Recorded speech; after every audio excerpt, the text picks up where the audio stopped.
Hello friends, my name is Balwant Singh. I am assistant professor in the Department of Electronics and Communication Engineering in IMS Engineering College, Ghaziabad, which is affiliated with Dr. APJ Abdul Kalam Technical University, Lucknow.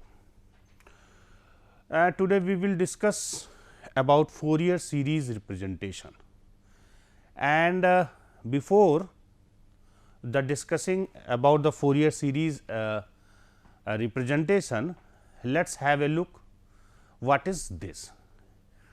Basically होता क्या है कि हम signal की analysis के लिए time domain से frequency domain में जाते हैं, and in the previous discussions दो टाइप के सिग्नल हमने पढ़ रखे थे. First one is the periodic signal, second one is the non periodic signal. First one is the periodic signal and second one is the non periodic signal. And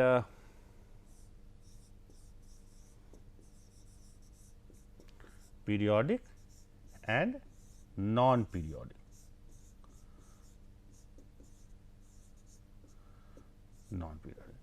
periodic signal की analysis के लिए Fourier series का use किया जाता है, Fourier series representation का use किया जाता है. नॉन पीरियोडिक सिग्नल्स के लिए फोरियर ट्रांसफॉर्म का यूज किया जाता है. फोरियर सीरीज रिप्रेजेंटेशन भी दो टाइप का होगा. एक तो होगा continuous time Fourier series, CTFS मैं यहाँ रिप्रेजेंट कर देता हूँ, और discrete time Fourier series, discrete time Fourier series DTFS, यानी कॉन्टिन्यूअस टाइम सिग्नल्स के लिए continuous time Fourier series, discrete time signals के लिए discrete time Fourier series. Similarly Fourier transform भी आपका एक CTFT होगा, and second Fourier transform is DTFT. Of course, you can understand CTFT stands for continuous time Fourier transform and DTFT stands for discrete time Fourier transform. Okay? यहाँ पे एक point बहुत note कर लेना कि जो आपका ये DTFT या CTFT है या Fourier transform हम कह सकते हैं, with the help of the Fourier transform we can also calculate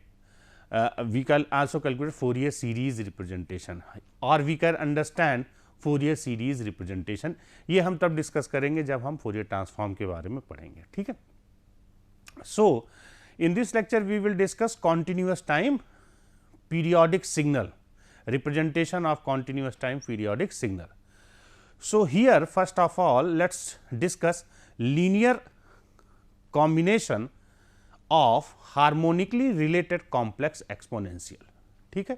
periodicity का जनरल जो आपका कंडीशन होता है वो xt equal to x t plus capital T होता है, जहां पे capital T stand for fundamental period, है नहीं. और इसी फंडामेंटल पीरियड की हेल्प से हम फंडामेंटल फ्रीक्वेंसी बना सकते हैं, which is represented here omega naught equal to twice by capital T. Okay, तो दो आपका फंडामेंटल फ्रीक्वेंसी, ये omega not is the fundamental frequency. And second thing, यहाँ पे एक इंपॉर्टेंट इंफॉर्मेशन है, x t equal to cos omega naught t, generally हमने last lectures में देखा भी है, and x t equal to e की power j omega naught t are periodic signal, जिसकी पीरियोडिसिटी जो है या फंडामेंटल पीरियड हम कहें तो capital T equal to twice pi upon omega not होता है. लेट्स चेक, अगर ये सिग्नल एक्स टी जो दोनों सिग्नल दिए हुए हैं, अगर ये पीरियोडिक सिग्नल है जिनकी पीरियोडिसिटी या fundamental period 2 pi by omega not है, तो x t plus capital T आपका सेम आना चाहिए. तो चेक करते हैं. सबसे पहले मैं ये सिग्नल लेता हूं, एक्स टी ये दिया हुआ है, तो हम चलो निकालते हैं एक्स टी प्लस टी. इसका मतलब ये क्या हो गया, ई की power j omega naught, t की जगह क्या रख देंगे, टी प्लस कैपिटल टी. और कैपिटल टी यहाँ दिया हुआ है, ये कह रहे हैं कि twice pi by omega not है, तो ये हो जाएगा j omega naught t plus twice pi by omega naught, twice pi by omega naught. Okay, थोड़ा सा मैथमेटिक्स करते हैं, देखेंगे j omega naught t into e की power ji omega not into 2 pi by omega not. Omega not से omega not cancel हो गया। अब देखो ये आपका ये जो सिग्नल है ये xt रिप्रेजेंट कर रहा है, xt को रिप्रेजेंट कर रहा है, लेकिन ये सिर्फ xt प्लस टी, लेकिन इसके साथ आपका क्या है e की पावर j ट्वाइस पाई ओमेगा, e की पावर j ट्वाइस पाई है। जरा देखते हैं ये क्या होगा, इसके बारे में जरा सोचते हैं। तो हम इसको लिख सकते हैं cos 2 pi plus j sine 2 pi, j sine 2 pi, cos 2 pi plus j sine 2 pi. इसको मैं फिर से यहां से ऊपर लिख देता हूं विजिबिलिटी के लिए। यहां x t plus capital T will be e की power j omega not t into e की पावर j ट्वाइस पाई, जिसको हमने लिख दिया cos 2 pi plus j sine 2 pi. And what is the value of the cos 2 pi? We all of us know that cos 2 pi is equals to 1 and sin 2 pi is equals to 0. फिर ये e की power j omega not t हो जाएगा which is xt, which is xt. Similarly, you can check that xt is equals to cos omega naught t भी आपका क्या होगा, periodic signal होगा जिसकी fundamental frequency capital T is equals to twice pi by fundamental period twice pi by omega not होगा। Okay, सो ये बहुत आसान था, इसको आप चेक कर सकते हो। दूसरा हम जिस signal xt equals to e की पावर j ओमेगा नॉट को जिसका हम कह रहे हैं कि capital T equals to twice pi by omega not, इसकी फंडामेंटल पीरियड जो है twice pi by omega not है। दरअसल e की पावर j ओमेगा नॉट की फैमिली को अगर देखें या इसको e की पावर k जैसे मैंने यहाँ पे रिप्रेजेंट किया है e की power j k omega not, जहाँ पे k की वैल्यू आपका 0 plus minus 1 plus minus 2 plus minus 3 अगर हम करेंगे तो ये सारे सिग्नल आपके जो हैं वो पीरियोडिक सिग्नल ही होंगे। जैसे मैं एग्जांपल करता हूँ, यहाँ पे k की वैल्यू 1 के लिए तो ये एग्जांपल दिया हुआ है, यहाँ पे k की वैल्यू मैं 2 रखूँगा तो ये जो है, चलो मैंने इसको फाई k मान रखा है, तो ये आपका फाई 2 इक्वल्स टू हो जाएगा, फाई 2 t इक्वल्स टू हो जाएगा e की power j twice omega naught t। ठीक है, इसको आप अगर चेक करेंगे, तो ये सेम आपका पीरियोडिक सिग्नल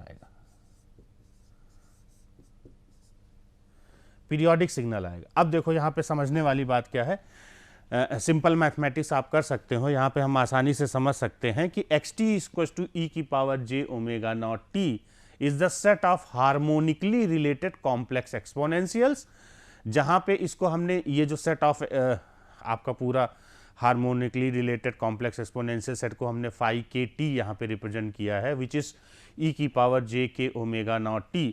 ओमेगा नॉट की वैल्यू जो है twice pi by capital T होती है, तो जहाँ पे ये हम पुट कर सकते हैं। और k मैंने अभी आपको बताया है कि 0 plus minus 1 plus minus 2 plus minus 3, आप इसको करेंगे तो आप जितने भी आपके एक्सपोनेंशियल सिग्नल निकल के आएंगे k की डिफरेंट वैल्यू पे, वो सारे आपके पीरियोडिक सिग्नल ही होंगे जिसकी each of these signals have a fundamental frequency that is multiple of omega naught. यानी एक की अगर जैसे k इक्वल्स टू 2 रखा है तो 2 पाई बाई ओमेगा नॉट है, तो k इक्वल्स टू 2 आप रखोगे तो ये आ जाएगा 2 into twice pi by omega not, है ना।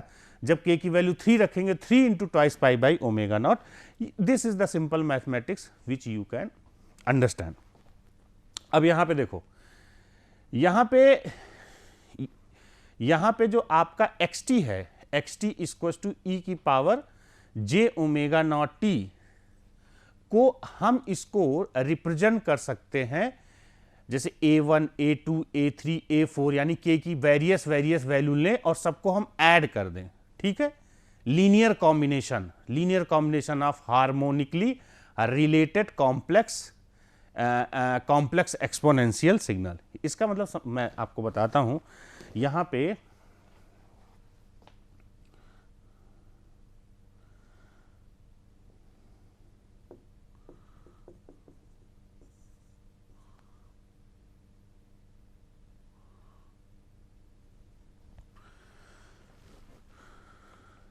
पे नेक्स्ट स्लाइड में बात कर लेते हैं।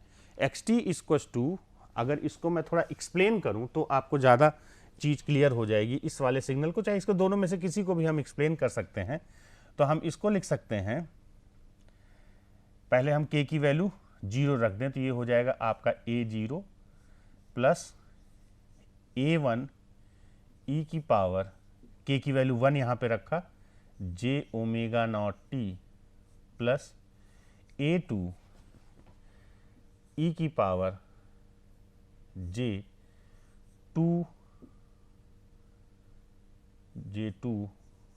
Omega naught t and so on.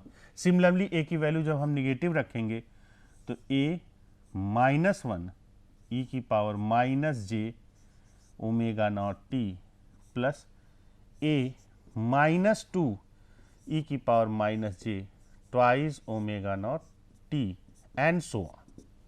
ठीक है, अब देखो इस एक्सप्लेनेशन को और लास्ट में जो ये वाली वैल्यू है जिसको हम फाई के टी कह सकते हैं, इसको हम ए के टी से भी रिप्रेजेंट करना चाहिए था, कर सकते हैं। तो यहाँ पे आप कंपेयर करो तो जो आपके के की वैल्यू जब आप 1 रख रहे हैं तो क्या निकल के आ रहा है, ई की power j omega naught T, पहला टर्म ये निकल के आ रहा है। इससे आप कंपेयर करो, सॉरी, ठीक, क्लियर। नेक्स्ट के की वैल्यू इस वाले इक्वेशन में अगर 1 रखोगे तो क्या निकल के आ गया, ई की पावर जे 1, हमने 1 रख लिया है, माइनस 1 रखेंगे तो आएगा ई की पावर माइनस जे ओमेगा नॉट टी। ठीक है, माइनस जे omega naught T. Next slide में आप ये सब देख सकते हैं, ये देखो a माइनस 1। सिमिलरली 2 रखेंगे तो क्या निकल के आएगा, 3 रखेंगे क्या निकल के आएगा।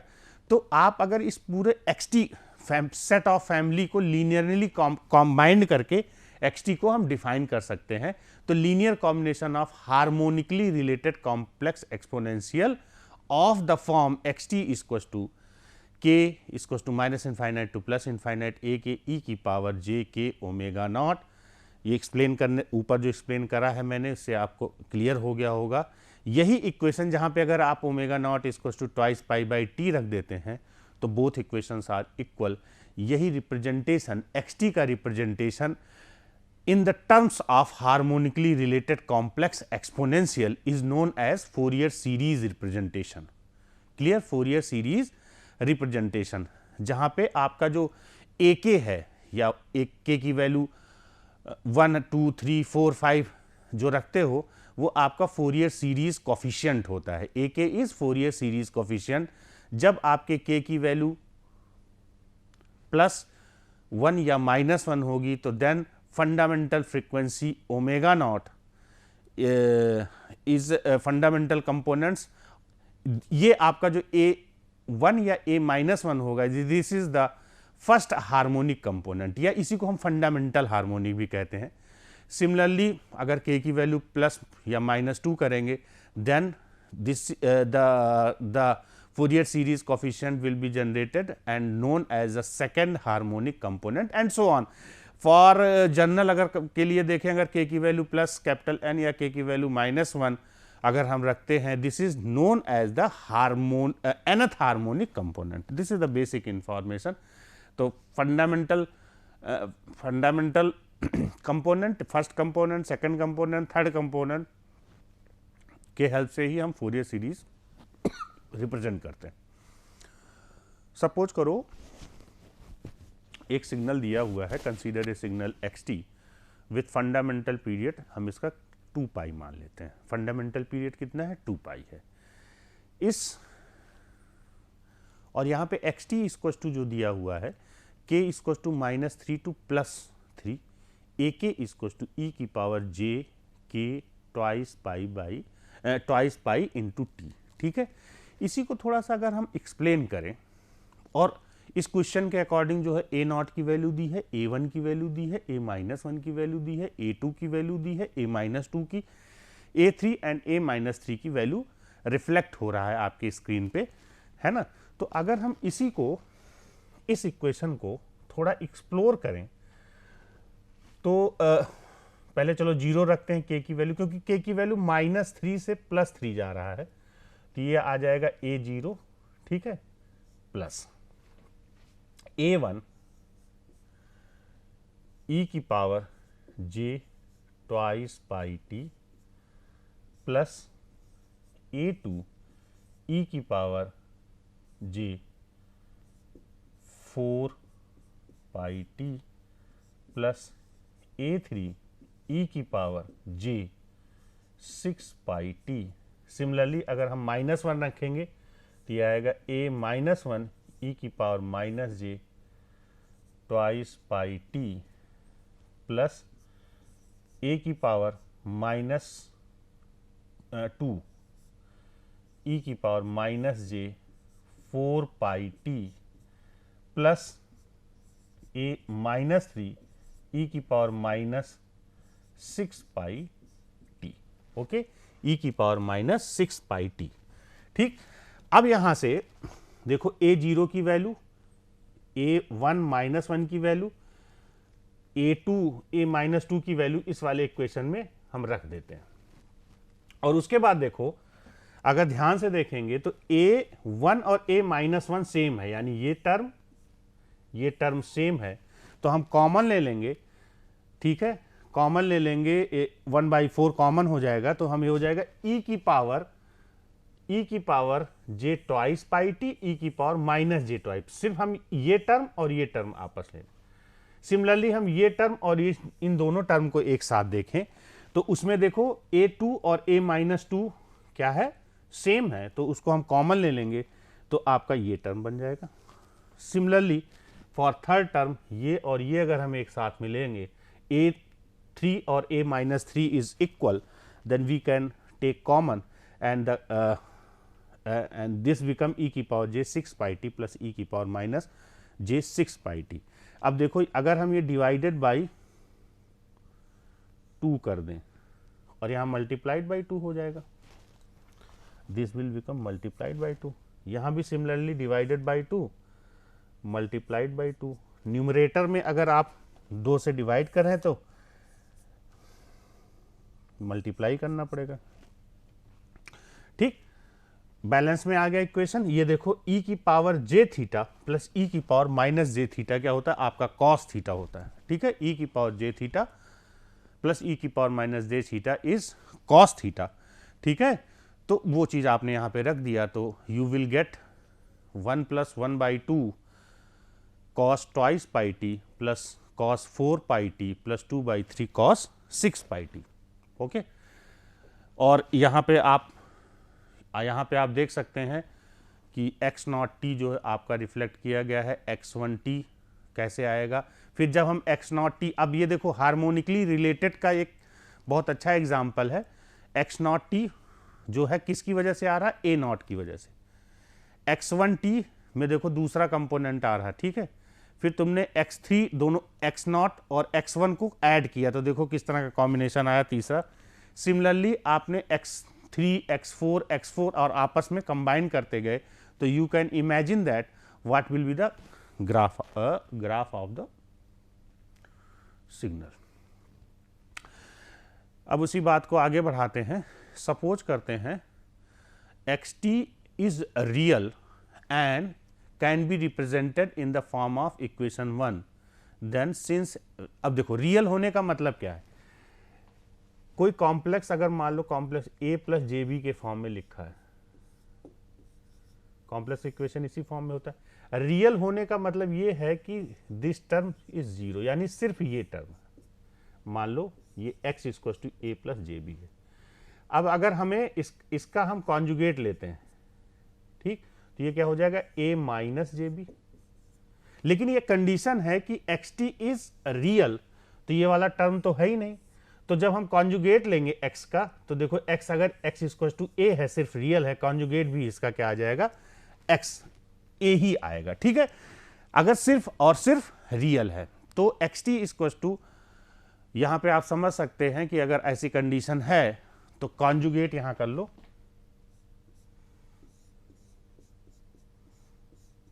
conjugate of xt is equals to xt which is shown in this equation summation k is equals to minus infinite से plus infinite conjugate of a k e की पावर माइनस j के ट्वाइस पाई t। यहाँ पे हम k को minus k से replace कर दें, you will get this equation. एक कंडीशन हम ध्यान रखेंगे, a minus k equals to conjugate of a k. आगे इस बात को बढ़ाते हैं, यू कैन अंडरस्टैंड दैट। अब देखो ये कंडीशन पीछे वाला अगर आप रखते हैं, कॉन्जुगेट आपने रखा है a conjugate of a minus के हो गया है, तो इसी इक्वेशन को देखो, ये इक्वेशन जो शुरुआत हुई है minus summation from minus infinite to plus infinite, minus infinite to plus infinite. यहां पे अगर हम इसको सिर्फ वन साइडेड, यानी अगर हम इसी इक्वेशन को k इक्वल्स टू 1 या इससे एक पहले का टर्म अगर ले लो, k इक्वल्स टू 0 से इनफाइनाइट बनाना चाहें तो ये हो जाएगा a के e की पावर, यानी k की वैल्यू एक बार पॉजिटिव ले लोगे और एक बार निगेटिव ले लोगे, प्लस a माइनस के e की power minus j k omega not t। यहां पे ध्यान से देखो, जो k की वैल्यू चूंकि आप अगर 0 रखोगे तो k की 0 वैल्यू पे दोनों ये और ये टर्म, तो इसलिए a नॉट को बाहर रख लिया गया, ठीक है। तो k इक्वल्स टू 1 से लेके यहां तक ये इक्वेशन आ गया। अब यहां सिंपली यहां इस बात को आपको समझना होगा, इस वाले टर्म को देखो, ये क्या दिया हुआ है। इससे पहले जो मैंने रिलेशन आपको बताया था, a minus k equals to conjugate of a k, ये वैल्यू यहां पे पुट कर दोगे, ये आ गया। इसको हम क्या लिख सकते हैं, इस फॉर्म में लिख सकते हैं, a के e की power j k omega not t। अब देखो आपको ये पता है xt, ठीक है, xt प्लस आपका अगर ये हो गया कॉन्जुगेट ऑफ xt, ठीक है, वही कंडीशन इसमें बन रही है। तो हम इसको लिख सकते हैं k इक्वल्स टू इनफाइनाइट से plus infinite a k e की पावर j के ट्वाइस ओमेगा नॉट t, इसमें मॉड ले लिया हमने, और यहाँ पे इसको आप सिंप्लीफाई करोगे तो देखो क्या होगा। इस वाले से यहाँ से समझने की कोशिश करना आप, इस वाले से अगर आप इसको एक्सप्लेन करोगे कॉस थीटा प्लस जे साइन थीटा के टर्म में अगर इसको एक्सप्लेन करोगे तो इमेजिनरी पार्ट आपके कट आउट हो जाएंगे, तो सिर्फ आपका रियल पार्ट आपका बचेगा। तो ये आपका रियल पार्ट यहाँ पे आ जाएगा, एंड रियल पार्ट आ जाएगा, तो then you will get xt equals to a not k equals to 1 to infinite twice real part a k e की power j k omega not t। If a k equals to small a k equals to, यानी हमने इसको polar form में अगर represent करना है तो a k equals to a k e की पावर j फाई के हम रख देंगे, तो आपका expression easily you can understand, you will get xt equals to a naught plus 2k equals to 1 to infinite capital A k cos k omega not t plus phi k, and this is one commonly encountered from for the Fourier series of real periodic signal in continuous time.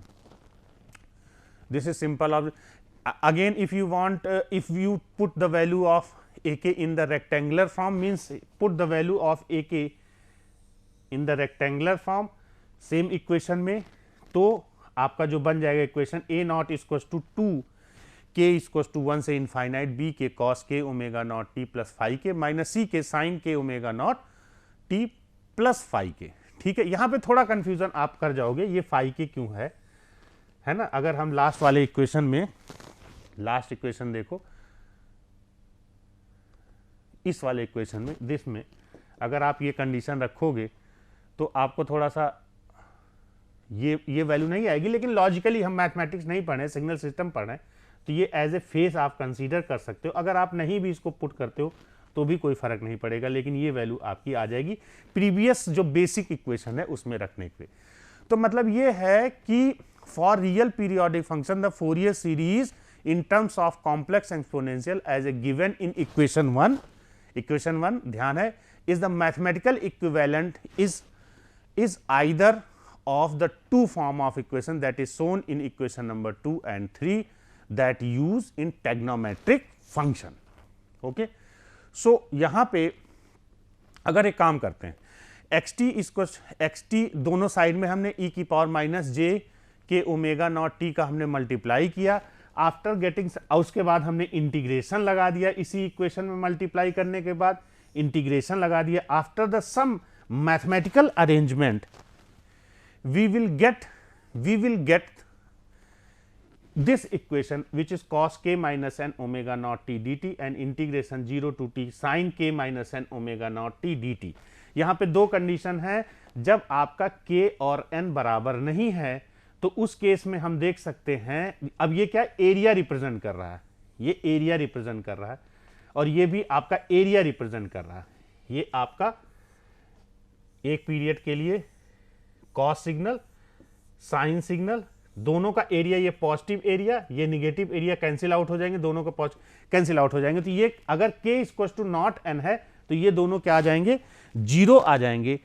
And अगर k equals to n है तो आपका क्या आ जाएगा, t आ जाएगा। k equals to n में देखो ये क्या हो जाएगा, cos zero sine zero, sine zero की वैल्यू 1 होती है, इसका हम इंटीग्रेशन करेंगे तो कैपिटल T आएगा। Then we will get capital T if k equals to n and 0 if k is equals to not n.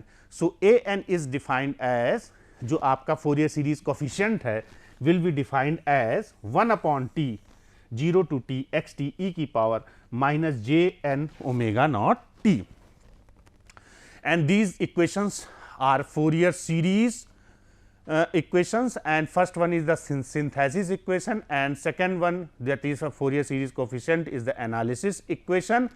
And to better understand, let's do this example. For the same way you can calculate the a1, a minus 1, a k for the given value of the k, and second you will do this example where x t is equals to यहाँ पे sin omega naught T cos omega naught T, इसको हमने क्या करा exponential term में, क्योंकि हमको पता है साइन थीटा इक्वल टू क्या होता है, ई की power j theta minus e की power minus j theta divided by 2 j, and cos theta equal to होता है ई की power j theta plus e की power minus j theta divided by 2। ये सारा इसको हम ब्रेक कर देंगे and then compare by this equation we will get the Fourier series coefficient a1, a minus 1, a2 minus 2, and इसके बाद a1 आपका ये आ जाएगा, इसका हम क्या लेंगे, मैग्नीट्यूड अगर लेंगे तो क्या हो जाएगा, under root 1 plus 1, under root 1 का स्क्वायर प्लस 1/2 का स्क्वायर। सिमिलरली इसका मैग्नीट्यूड, सबका मैग्नीट्यूड निकाल के we can plot the magnitude plot, and अगर हम फेज निकालना चाहेंगे तो tan inverse b by a, यहाँ b इस वाले पर्टिकुलर इसकी बात कर रहा हूँ, 1/2 डिवाइडेड बाई 1, तो यहाँ पे हम इसका फेज प्लॉट भी ड्रॉ कर सकते हैं। ठीक है, तो बेसिकली हमको इस इक्वेशन को समझना है कि एक्स टी इक्वल टू क्या है और ए की क्या है, synthesis equation and analysis equation. Okay friends, remember these two equations which is very helpful for the presentation, for Fourier series presentation. So thank you so much.